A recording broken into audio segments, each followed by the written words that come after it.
Yeah, many thanks for joining us on yet another interesting package.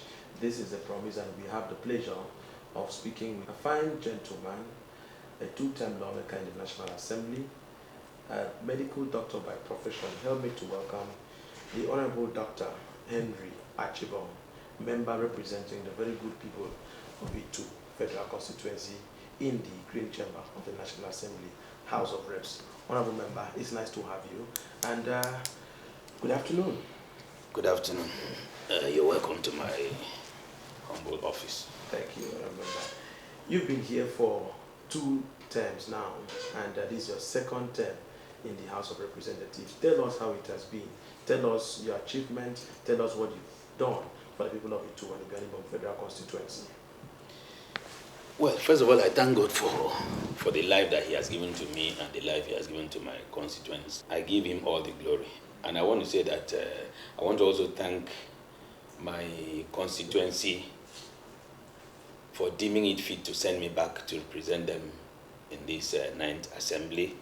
And that, I think, is bordered on the fact that my representation was very good in the first term, and so they now found it necessary to send me back. And I also want to use this opportunity to also thank His Excellency for also giving me the ladder with which to also climb and come back to the National Assembly. I must say that the experience has been very, very good. It's been very rewarding. As you might have known, I've always been a voice in the House of Reps. From my first term to my second term, I've been one of the voices you hear regularly as far as the House of Reps is concerned. And I want to let us know that in the National Assembly or in the legislature, you get better as you keep coming back. If you recall, in the United States, I think there was a Ted Kennedy, late Ted Kennedy, that was there for, I think, about 54 years or 50 years or thereabouts.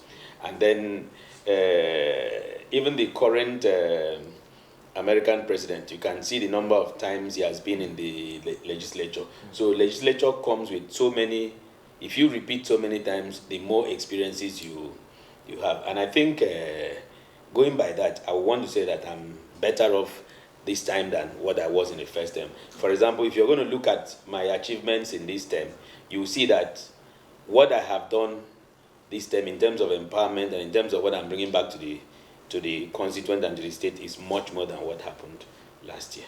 And a lot I have learned. Tell us what you've done in terms of impact, in terms of the project you brought in your second term, better than what you brought in your first term. In my first term, when we look at the health, in my first term, I put up a hospital. That hospital had a lot of backlash because people felt the hospital was supposed to be a private thing, so why would I use it to campaign? But as I'm talking to you now, that hospital, as at last 3 weeks ago, we had an appendectomy.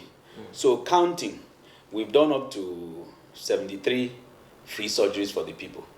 I don't want to mention the medical care that we have given. Some of them we have referred, because some of them that we cannot handle, we refer them to, because, they used to say health is wealth.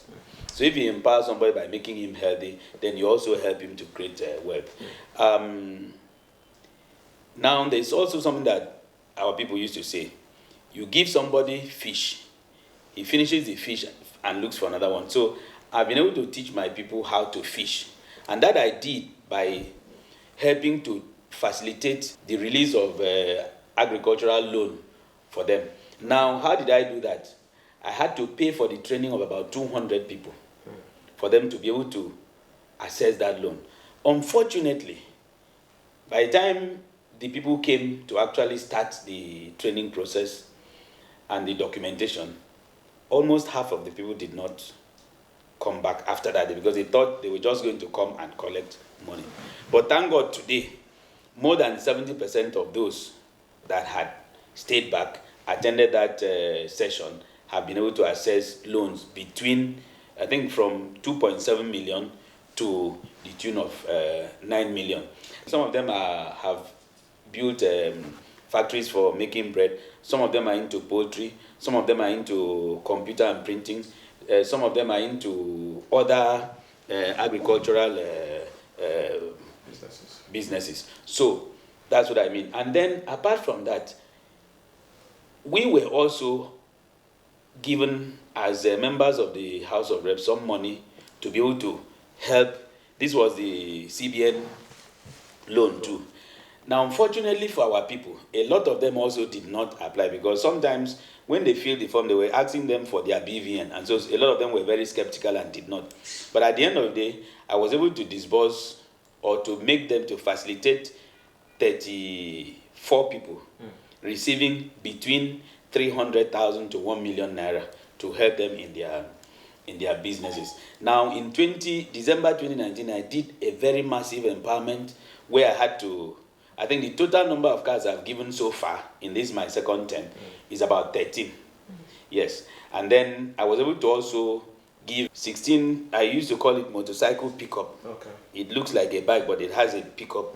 And I must say that those that benefited from it are really, really thanking me. I attended to some people by giving them what they did because they needed. Because what I do is I give my empowerment based on needs. I did a needs assessment and discovered that there were people that needed barbing kits with generating sets. There were people that needed sewing machines. There were people that needed welding machines. There were people that needed plumbing machines. So I empowered them in that respect. I even had to, it was still that same year, 2019, I commissioned a house that I started in my first term and handed over to a constituent. Now, presently, as I'm talking to you now, there's one of my supporters who has been with me since 2007, because politics, whether we like it or not, it comes with loyalty. Right now, I'm doing a 5-bedroom flat for him. Okay. It's at the roofing stage. I think by this month, I started that project last month, so by this month it's going to be done. And I hope to hand over that house to him during my birthday, God willing. When is your birthday? My birthday is on the 21st of August. Okay. So God willing, that's what I'm going to do. And then there are people that I have also supported educationally. That same empowerment, I gave support to about 50 people. It was each of the students had about 30,000 naira, and then I also had to give market money, which I gave for about 100 people. And the least person had 20,000, the highest person had 100,000. And then this December, my wife, I had to do, in fact, I concentrated on the women this time around, and I did an empowerment through my wife when she had to bought washing machines, refrigerators, cam gas, and all the things that will facilitate, help the women to live well in their houses and all that. One other thing I've done is that for those that have accessed the loan, if I travel, like I'm going to travel, I visit their farms. And then as I visit their farms, I add value to their farms by giving them some money to be able to help to augment, whatever they are doing. So that's what I have done so far. Recently, as at a month ago, they've started building classroom blocks. Because you see, while we are here in the National Assembly, we're supposed to add value to whatever the governor is doing at the state. So that's my way of supporting the educational programs of His Excellency. So one of them has been completed, some of them are at roofing level. And then I also, because of this COVID, I was also able to facilitate the building of sanitation facilities. It was strictly for the market. So one of them has been completed. It's at Oboitan in Itu. That's in Ward 4 before, now Ward 5. Then 2 of them are still remaining. We're still trying to lobby and see how it can be done.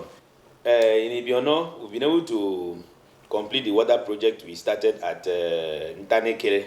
I'm talking to you now. 10 transformers are also about to be sent to my local government. That was also is something that I also facilitated. So my prayer is that funds will be released. Okay. Because it's one thing attracting and it's one thing the funding. But I think by this weekend they're going to start working on it. I've already submitted the names of the contact persons and the locations. So I think if you look at what I've achieved this term and what I did last term, you can see the difference. Okay. I'll come to you on the politics of your federal constituency, but let me take you on the recent development, the recent achievement of His Excellency the Governor, which happens to be the remodeling and the completion of the Tropical Entertainment Center in Akwa Ibom. How do you see this project in the state, the Tropical Entertainment Center, which recently His Excellency the Governor completed and also commissioned that particular project? Well, one of the things that makes me love my governor is that he is not a wasteful person. My governor is somebody that will not allow any opportunity to get to waste. Now, the Tropicana, yes, it was started by the former governor. But if the place was not being fully utilized, I think bringing it to something that is more profitable. I wasn't there during the commissioning, but I want to believe that in that shopping mall, people are going to have spaces, to be able to display their, rent shops inside there and be able to sell. So at the end of the day, you're adding value to the society, you're creating wealth. At first, Tropicana was a place that you go watch films. But you know that when people are hungry, they don't watch films.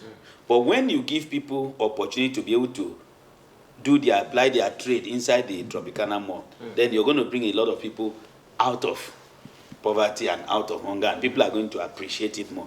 And usually, the cost of goods in the malls are usually less than what you have some other places, and the quality too. So for me, that is kudos to the governor. Okay, let's look at the infrastructures in the state.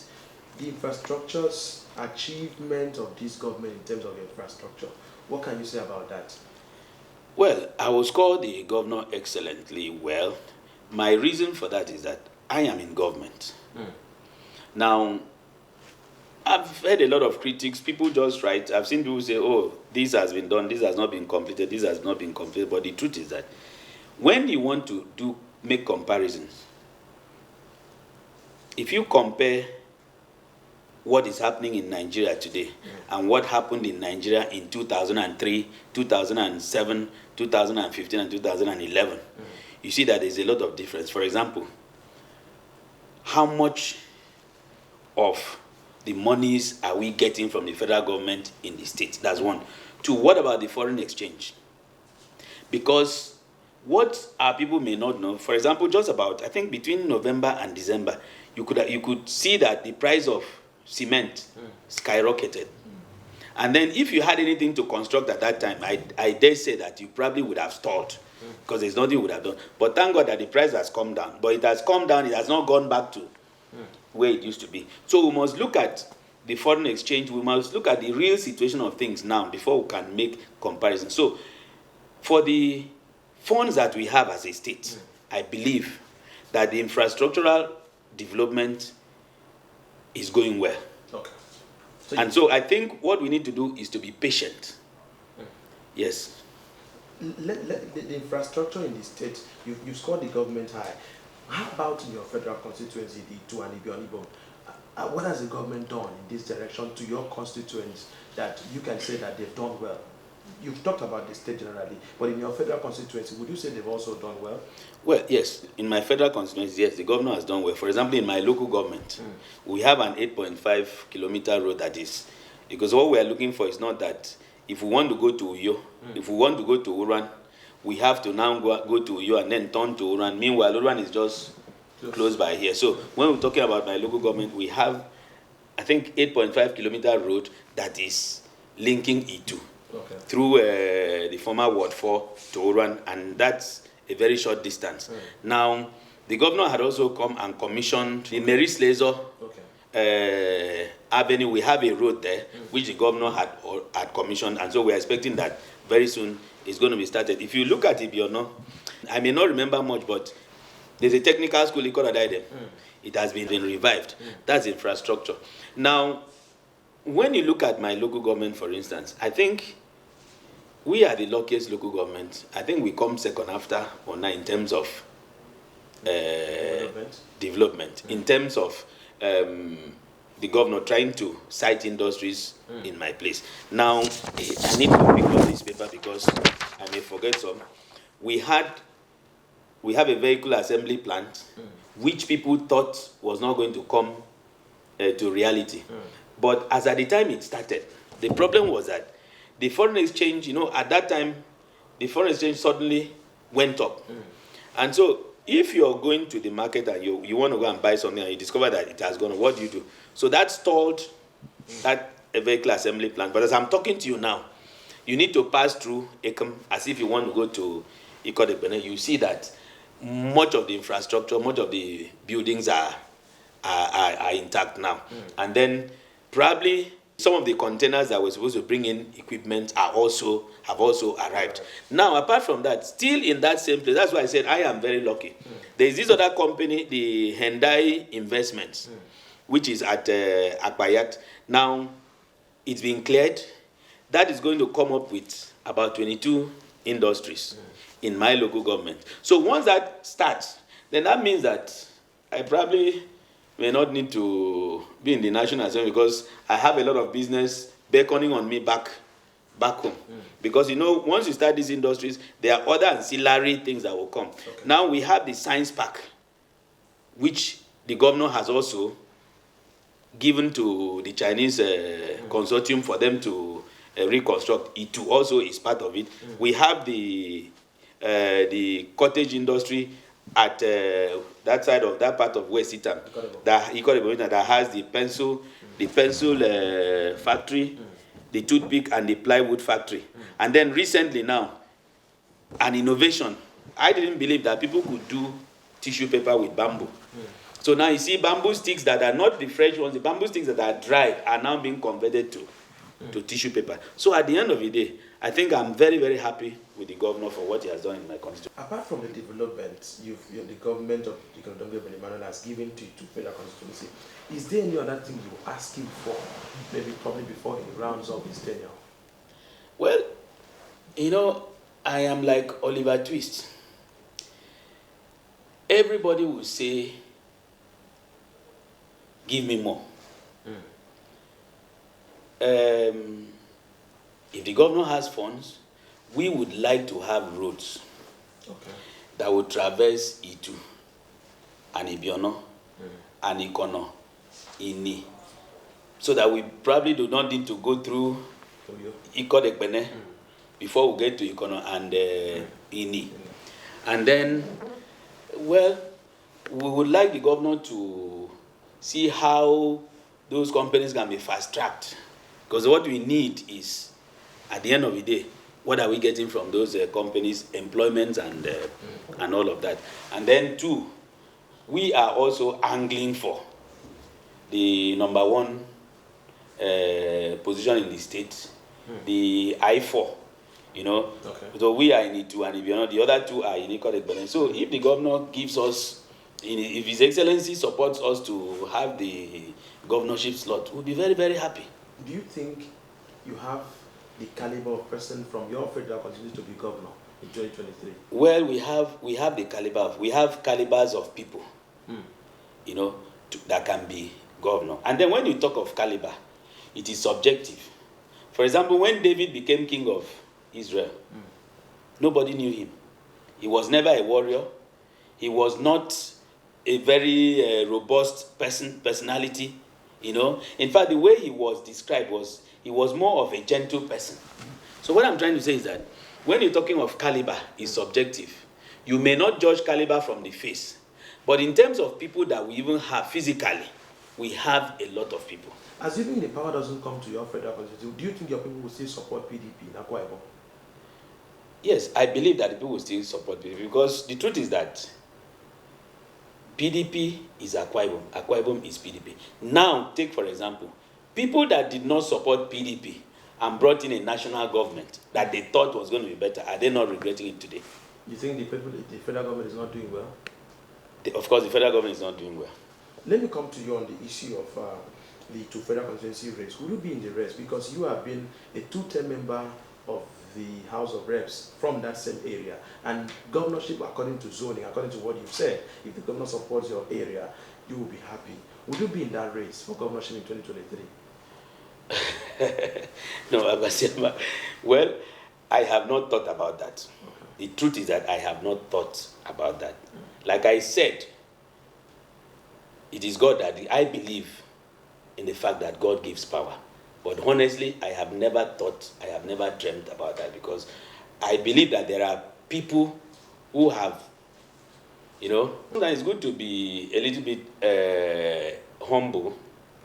If I know you're better than me, I say you're better than me. So I have never thought of it. You just said here that the APC government is not doing well. Recently, Mr. President appointed some security chiefs across the country, and just yesterday, there was a case of kidnap of school children far away in Niger State, Nigeria. And with the appointment of the new service chiefs, do you think that appointment was a step in the right direction? Well, I believe that the appointment was a step in the right direction, because we in the National Assembly, severally we've called on the president to let the ex-service chiefs go, because one, they had reached their retirement age. And so, when you begin to do one thing over and over and over again, it becomes monotonous and you begin to lose concentration and lose value. So we felt that they should go and new blood would be injected into the system. Yes, I am happy that has been done. Let us see what is going to happen. But you see, Nigeria is a very complex society. I don't know. I saw a picture of the schools, the purported schools that these children were kidnapped from. If it is true, I wouldn't believe that people were actually in that school for them to be kidnapped. You think it's not true? Because of the picture, because I wouldn't imagine that anybody would have been in that kind of school. So, but in Nigeria, anything goes. Anything happens. And let me tell you, and I can say it anytime, anywhere, every situation in Nigeria, people make money from it. Some people suffer, some people make money from it. And so we call it conspiracy theory, call it whatever. But it's a very complex situation. Let's still dwell on this issue of security. Southwest governors, Southwest as a region, have come to put up a security architecture, the operational Motekun, and South haven't come out with something like this. Do you think that South governors, you are a stakeholder in the politics of South, should also come forward, gather, and probably put up a security architecture for South part of Nigeria? I believe the South governors should do that. Prevention, they say, is better than cure. And I need to add, I am one person that believes in the Constitution. And I believe that every Nigerian has a right to live wherever he wants to live. But remember that where your right ends is where my right begins. Okay. So I believe that if you go to somewhere to live, you should be able to live within the ambits of the law governing that area. Now, if I come to Abuja and I decide to live in Abuja, and I decide to live in a particular part of Abuja, I don't think I will just go into somebody's land and just put my tent and exist and live as if nobody is there, nobody existing. I must go to the owners and say, look, I'm interested in this place. I want to buy it. And I buy it and live within the confines of where they have given to me and be law abiding. Now, when we have a situation whereby people just come in to a particular place, take over the place, and behave as if they are the owners of the place, and even create mayhem, that is not good enough. Okay. When you see people who carry guns, AK-47, it's not the kind of gun that is always approved for people to keep in the house. Usually, I think it's the double barrel or probably the pistol or whatever. Now, a certain group of people are carrying guns and nothing happens. Remember, the federal government at some point asked people to go and tender their guns into the security agencies. So why can't the federal government also make these people to go and tender their guns? Let me take you still on politics. 2023 is fast approaching, and we are gradually getting to the election year. You are a member of the PDP, and there are political agitations that presidency should be zoned to a particular region, either the south part of the country or the eastern part of the country. Let me say south as a whole. Would you think that the presidency for 2023 power should shift to southern part of the country? Well, first of all, let us know that politics is a game of interest. Now, every party will want to do things that will make them win the election. So if a party discovers that for them to be able to win the presidency, presidency is not a small seat. That's the number one seat. If they believe that they have to give it to the North to win the presidency, I'm talking about the party. The party will do that. So you may find a situation whereby both parties may also say, okay, let us give it back to the North because they want to win. So it's not about just ordinary zoning. But we believe that for what has been on ground, 8 years has gone to the North, 8 years must come to the South. Honorable Member, you've said here that you are one of the persons that will support for one to return to the National Assembly for as many times so that you can be able to get something back home. Are you running for third term? Well, I said it's God that gives power. When I ran for my first term, I didn't believe I was going to win. In my second term, I had a lot of detractors, a lot of people that tried to pull me down, made things so difficult for me. I didn't think I was going to win. Now, like I said, politics is very dynamic. Right now, I've not thought of it. So if you were to be an E2 federal constituency person, would you vote for Henry Archibong? Yes, I will vote for Henry Archibong. For what Henry Archibong has done this second term, I will vote for Henry Archibong. I won't even think about it. I will vote for Henry Archibong. Because if Henry Archibong comes in, there's so much experience that is gathered. So I will vote for Henry Archibong. I won't even think twice about it. Let's get to hear your last word of it to Archibong Federal Constituency. What's your word of advice to them? Well, my word of advice is that politicians are very, very impatient. And in politics, you cannot touch everybody at the same time. So, in politics also, you have to be able to rejoice with those that have been touched, so that one day you will also be touched. In politics, some people, you may not really actually gain from the person that you support, but you may gain from somebody that God has sent to come and help you. So let us be open-minded. If you have a situation where you have over 500,000 people and you need to give 100 things, what do? Definitely you're going to give to some people, you're not going to give to a lot of people. And so the Bible says that we should pray for our leaders and support our leaders. So I ask my people to be supportive of their leaders because their turn is also coming and be peaceful. Many thanks, Honorable Member. I wish you well in your future endeavors, and I wish you a wonderful time in the House of Reps. Thank you for opening your doors and welcoming us. Thank you for being part of the program. My name is Abasiama Etogokman. Be good and see you in the other side of 7 days. Bye-bye for now.